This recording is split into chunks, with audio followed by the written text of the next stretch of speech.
Now for this last part of this example, it asks what's the minimum grade John would need in order to get it on the final in order to get a 3.0 in the class. And there are a lot of ways you can do that. There's even some algebra you could do. I mean, the simplest thing would just be to try again. You knew that 100 is a 3-point, so you could try like 80 and see what happens. You could try 85. Oops, 85 is looking good. 84. Oops, right there. So 85. So trial and error. The other option is to use a little bit of algebra. Let me see if I can do this. So minimum, how about this? To get a 3.0. All right, so that's a 3.0, so he had to score an 85 on the final.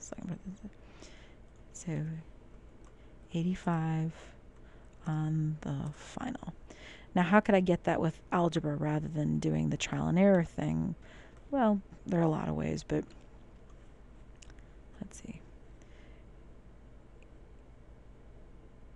You could solve, for example, you could say, okay, well, hold on, I gotta find my grades. There they are. 81 times 15 plus 77 times 15 plus 65 times 15 plus 84.6 times 30 plus x times 25 all over the sum of 100 has got to be equal to 80, and you can solve that for x because x is the variable. So you can find all these numbers, add them all up, right? Multiply both sides of the equation by 100, etc., etc., etc. So it's kind of longer and involved, but you could do it. There we go. So I used sorry, I paused you, but I used a little, well, I used Excel, honestly, to figure out all those, add them all up, and I got 5883. And then I'd multiply both sides by 100, so in order to get the 100 out of there. So, right, the hundreds cancel. Hold on one second. There we go. So the hundreds cancel, so you get 5883 plus 25x equals 8,000. Then you subtract 5883 from both sides, you get 25x equals, oh crap, 5 equals 8,000 minus 5883, 2117. And then you divide both sides by 25. X equals 2117 over 25, which I will just make Excel. U equals that divided by 25, 84.68.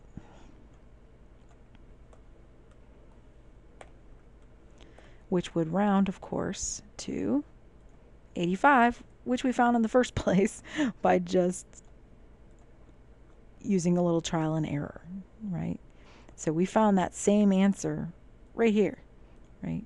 You can see where I did my adding right there, right? So right there, you need an 85, see it, in order to get an 80 in the class. So there's the algebra way. I wouldn't want to make you feel like you don't get enough algebra in the course. So there's the algebra way right there, like that.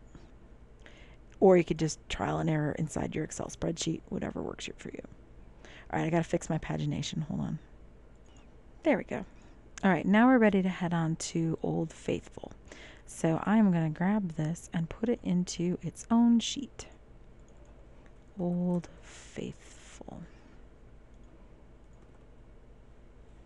All right, so what we're interested in Old Faithful here is the time between eruptions. How long it is between times where this geyser goes kaboom. Which, by the way, that's an actual photo I took at Old Faithful. All right, so we're going to find the mean and the median times with Excel. Oops, and we're not going to look at iTunes. Hold on. There it is. Okay. Now, the first thing we're going to notice is that we're going to run into a bit of trouble because when we normally found the sum, right, we would find the sum product, right? That's fine. The problem is that there's nothing to take a product with. So what time represents 40 to 49? It's actually 49.9999999 forever and ever and ever, if we really wanted to put it that way. So we need some number that's going to represent that time frame. And our best guess is the midpoint.